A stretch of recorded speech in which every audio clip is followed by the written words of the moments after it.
Looks like we lose the Nissan Ariya. Is that how you pronounce it? Ar- Ariya? Aria, One of yeah, the. Aria, Don't need Araya. to know So anymore. It's gone. although we're not as certain as we are with the Telluride, Might be uh, a pause. yeah, we believe it's a pause. Okay, yeah, they're saying it's a possibility here. Biggest thing with the Aria. The biggest thing with the Aria is the fact that it was not assembled in the United States. Oh, okay, of course. Yeah. So the tariffs and everything else, and without any incentives for it, which the incentives actually probably weren't going to be covering it very much, even without the changes. Yeah, they're going to have to either move assembly to the United States or rethink it a good bit. That makes sense. It's still being sold in Japanese and European markets, but the Nissan Leaf, which was its other electric Nissan stablemate, the Nissan Leaf got a big redesign Hmm, this year. So the Nissan Leaf will be able to take over a lot of the slack from the Aria being paused or discontinued. that makes sense. Yeah, Here it we got got bigger and everything. okay, okay. The Nissan Kicks Play, which is a crazy name. Yep. And as some crazy names are, it's just basically due to reshufflings. Okay. I mean, to go back to one of our other dead cars, the Malibu, at one point you could get a Malibu or a Malibu Classic. Hmm. In fact, pretty recently you could get a Ram 1500 or you could get a Ram 1500 Classic. I Okay. guess Nissan didn't want to use Classic because, well, they didn't want to sound like they were copying Chevrolet or Dodge or Ram or whatever.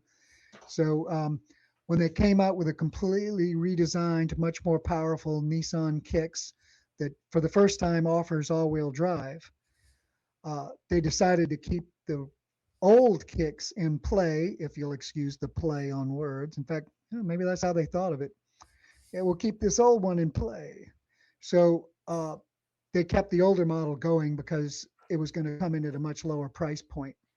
Okay. But with all such things, eventually you either have to refresh it for, uh, to keep it selling, or because new regulations come into play, or you need to reutilize the factory for more profitable models, or whatever it was. The Nissan Kicks Play uh, It's finally gone. kicking. Yeah, it's kicking the bucket.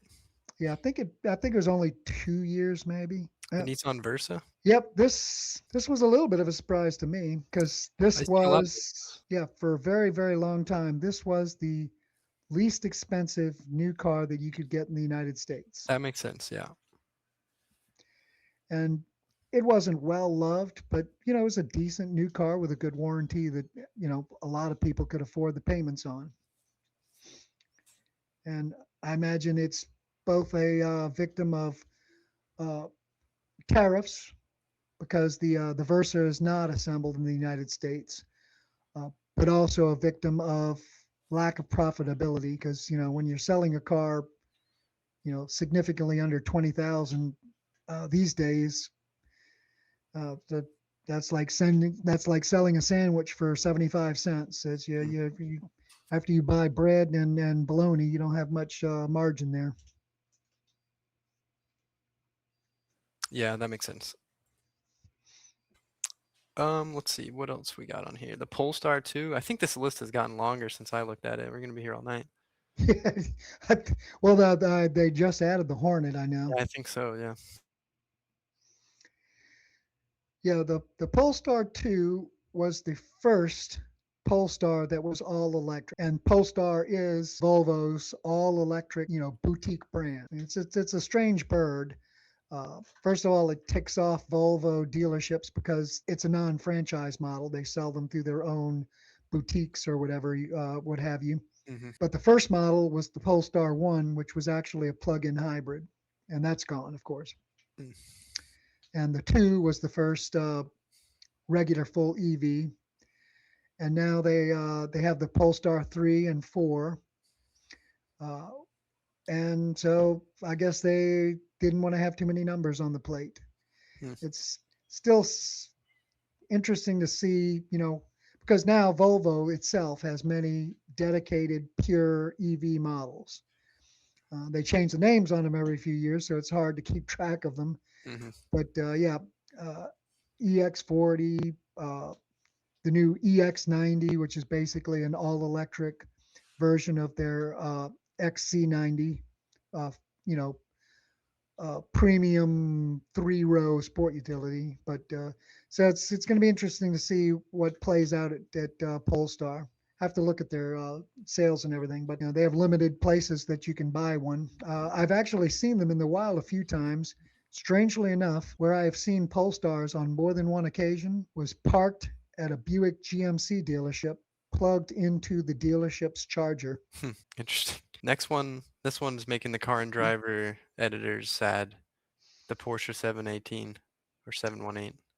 Yep, this was the first car that saved Porsche. Hmm. I mean, the Porsche 911 has been around uh, basically since I was 2 years old, although I didn't get to drive one that early. Uh, and it's like it's the one that everyone means when they say, Porsche. I drive a Porsche. Of course, nowadays it could mean anything, but what what they mean you to think of when you say I drive a Porsche is a 911. Oh yeah. Rear engine, flat six. They used to be air cooled, even.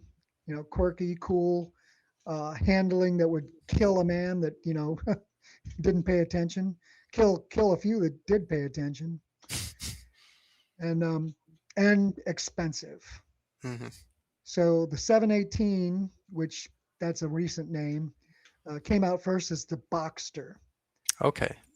Yep, Boxster being a play on words of the Boxer engine and the Roadster, Hmm. which it came out as.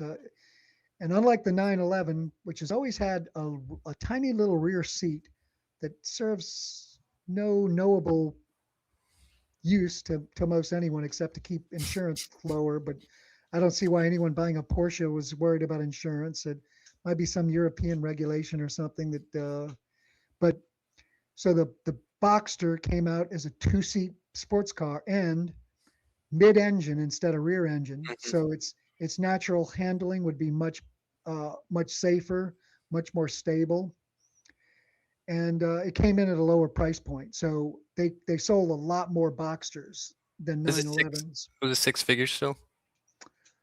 No, no, no. Okay. Actually, now Well, maybe it'll say it on here. I have to look at.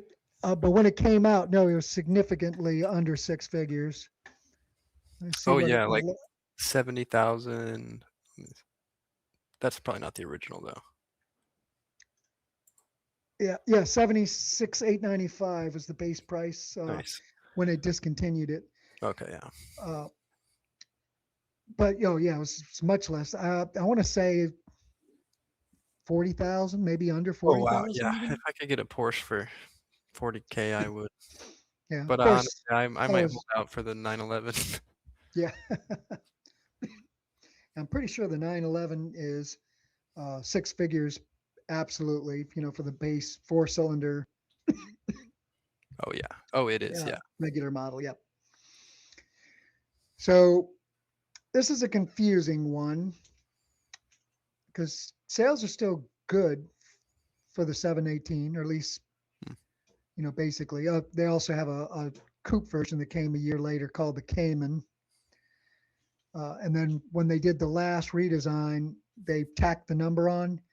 Behind every Porsche, and a Porsche file will look down his nose at you like laser beams if you just say that's a 911. He wants you to say that's a 940 911, or that's a 906 911, or that's a 872 911. And I'm almost deliberately not using any or almost any real numbers on those, but they expect you to know the behind the scene like submodel number. Oh, okay, yeah, it's funny. Yeah, like well, like the Dodge Omni was the L41, and the Dodge Charger was the L21. Mm. I'm sorry, no, L24 and L40. Forget it. I don't remember that either. But so for some reason, they tacked the number on to the last redesign of the Boxster and the Cayman. I think so that they could lump them together uh, because they're really just the convertible and the coupe version of the same car. Okay. They all share the same trim levels and everything except for the very top crazy level with a flat six straight out of a 911 on the Boxster side is called the Spider. Mm. And then Cayman, I think it's a GT4 RS, which instead of 74,000 was 166,000. So Yeah. basically was that more than double, yeah, about. Yeah. What make do you think has the most pretentious customer base? That's hard because it differs. I mean, I think the entry level guy who's pretentious, that would be overall BMW. But Okay, like yeah, the that makes sense. most, like the peak pretentious guy, you know, the the guy who'll look down his nose at you and really sneer would be like the Porsche guy probably, or maybe the Ferrari guy, but Mm, he's got so much money that you can't get close enough to yeah. him to for him to look down his nose at you. So In I don't terms know. of entry That's a level, cool.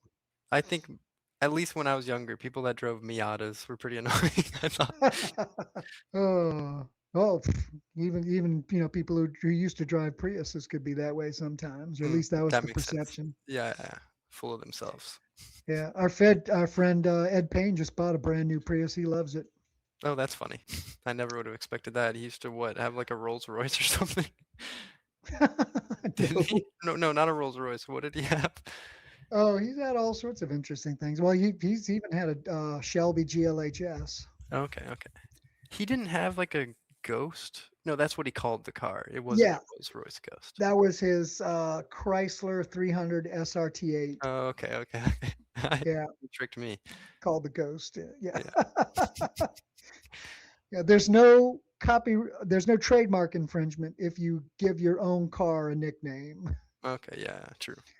Yeah, like no problem. If I wanted to, I could call my Chevy Cobalt the Cayman if I wanted to. No one's gonna be able to do anything to me except for those Porsche drivers who'll look at me with their laser eyes.